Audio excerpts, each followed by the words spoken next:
Hello friends, स्वागत है आपके इस यूट्यूब चैनल स्टडी विद एके में।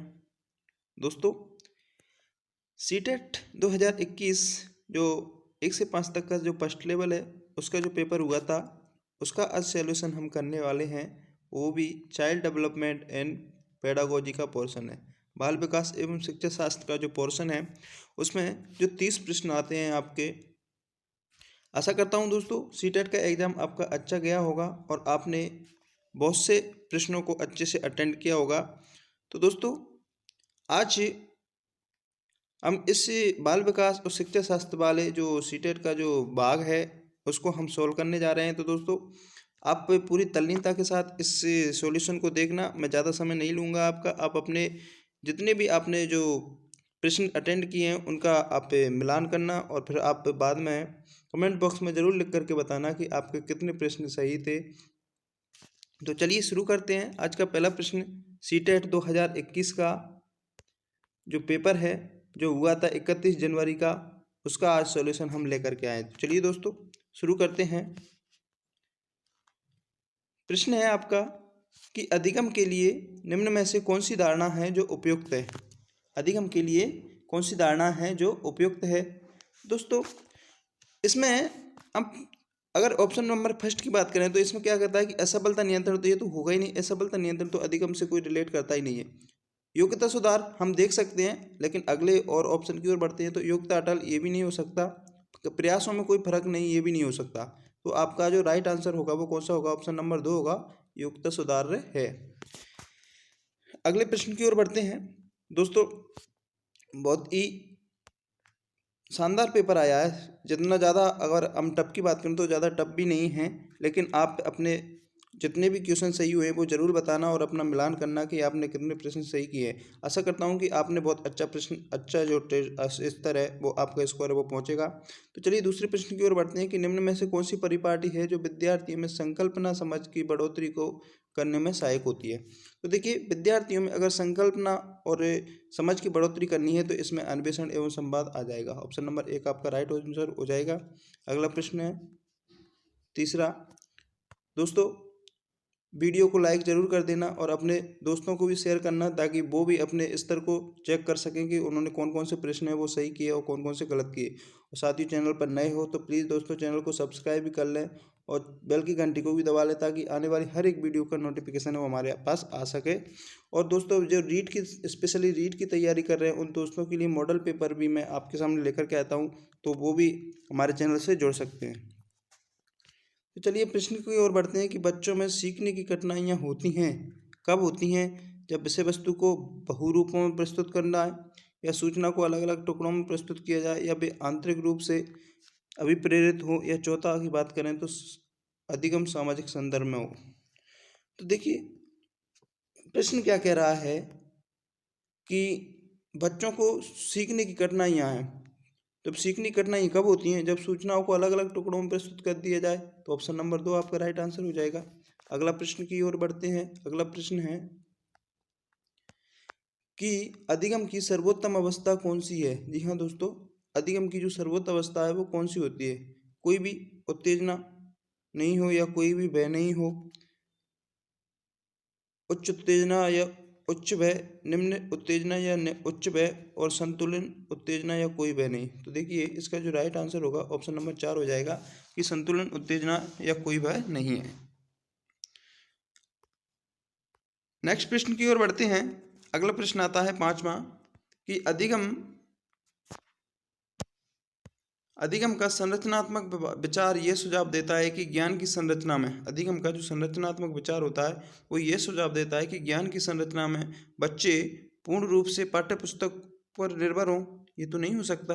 बच्चों की कोई भूमिका नहीं होता, ये भी नहीं हो सकता। पहला भी नहीं हो सकता, ये भी नहीं हो सकता। तो ऑप्शन नंबर 4 आपका राइट आंसर हो जाएगा, बच्चे सक्रिय भूमिका निभाते हैं।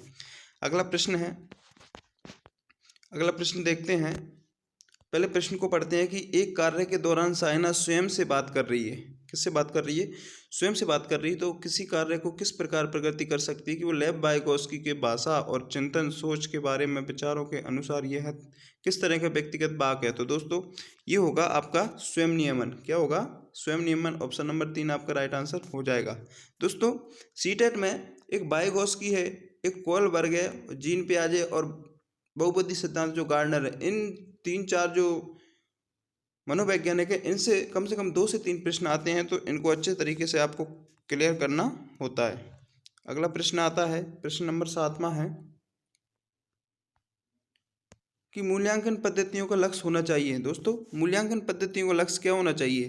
तो बताइए, इसका राइट आंसर होगा मूल्यांकन पद्धतियों का लक्ष्य होना चाहिए कि विद्यार्थियों की ज़रूरत एवं आवश्यकताओं की पहचान की जाए। ऑप्शन नंबर 4 आपका राइट आंसर हो जाएगा। अगला प्रश्न आता है, अगला प्रश्न है, प्रश्न नंबर 8वां है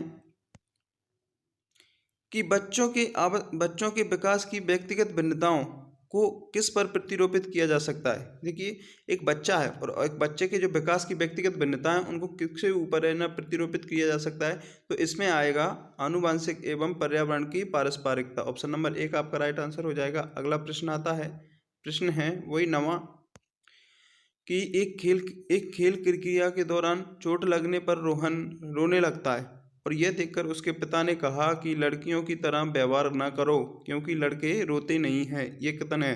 तो दोस्तों, ये कथन है वो लैंगिक रूढ़िवादिता को दर्शाता है। किसको दर्शाता है? लैंगिक रूढ़िवादिता को दर्शाता है। तो ऑप्शन नंबर 2 आपका राइट आंसर हो जाएगा। अगले प्रश्न की ओर बढ़ते हैं। अगला प्रश्न आता है 10वां कि एक प्रगतिशील कक्षा में, किसमें? एक प्रगतिशील कक्षा में क्या होना चाहिए? क्या विद्यार्थियों को उनके अकादमिक अंकों के आधार पर? ये तो नहीं हो सकता। विद्यार्थियों का अटल पाठ्यक्रम? ये भी नहीं हो सकता।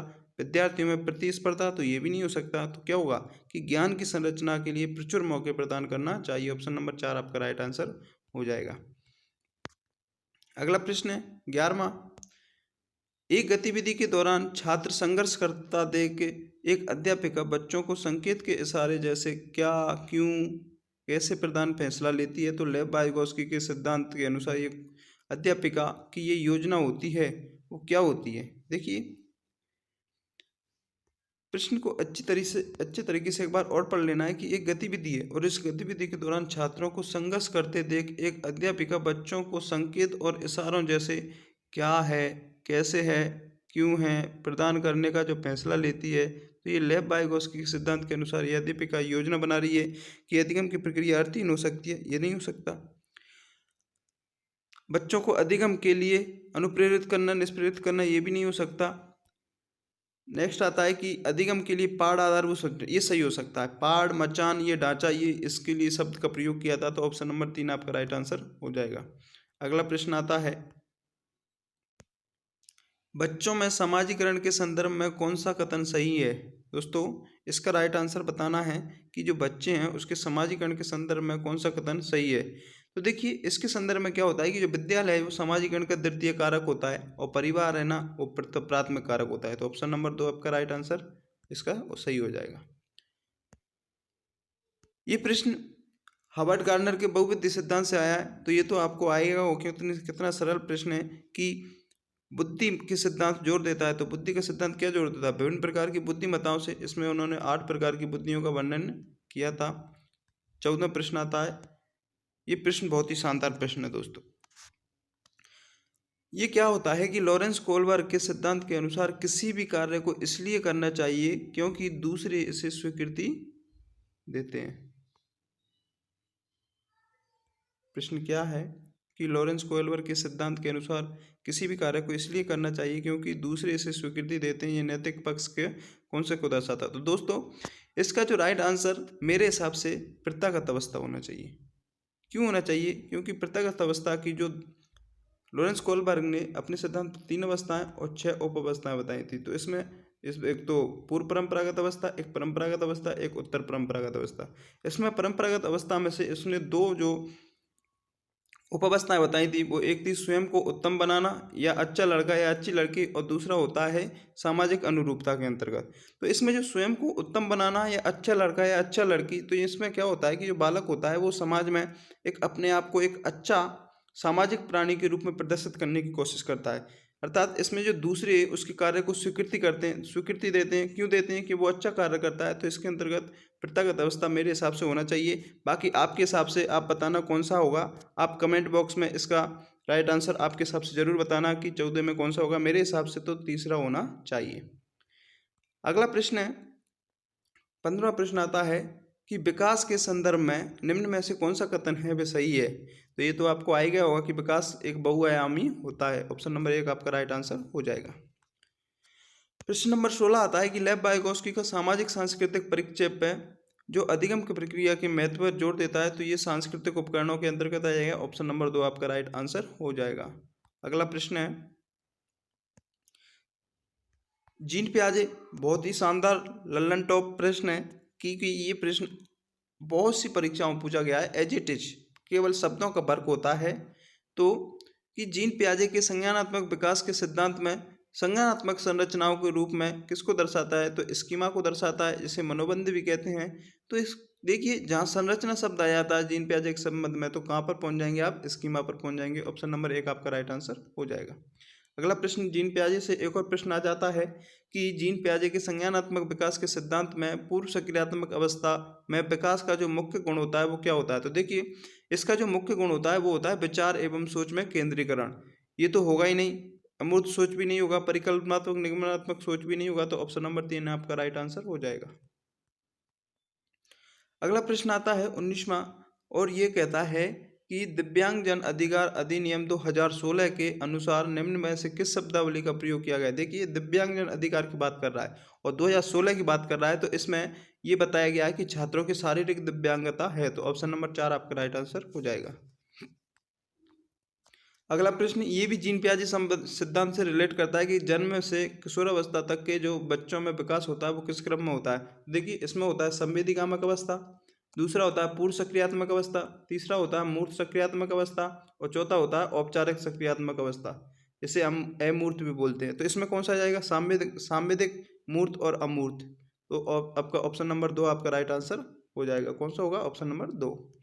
अगला प्रश्न है 21वां प्रश्न आता है कि एक प्रगतिशील कक्षा में व्यक्तिगत भिन्नताओं के प्रकार को देखा जाना चाहिए। एक प्रगतिशील कक्षा है तो उसमें व्यक्तिगत भिन्नताओं को किस प्रकार देखा जाना चाहिए। देखिए योग्यताओं के आधार पर समूह बनाना ये तो हो ही नहीं सकता, अधिगम प्रक्रिया की बाधा में ये भी नहीं हो सकता, तो अध्यापन प्रक्रिया में परियोजना के लिए महत्वपूर्ण होता है।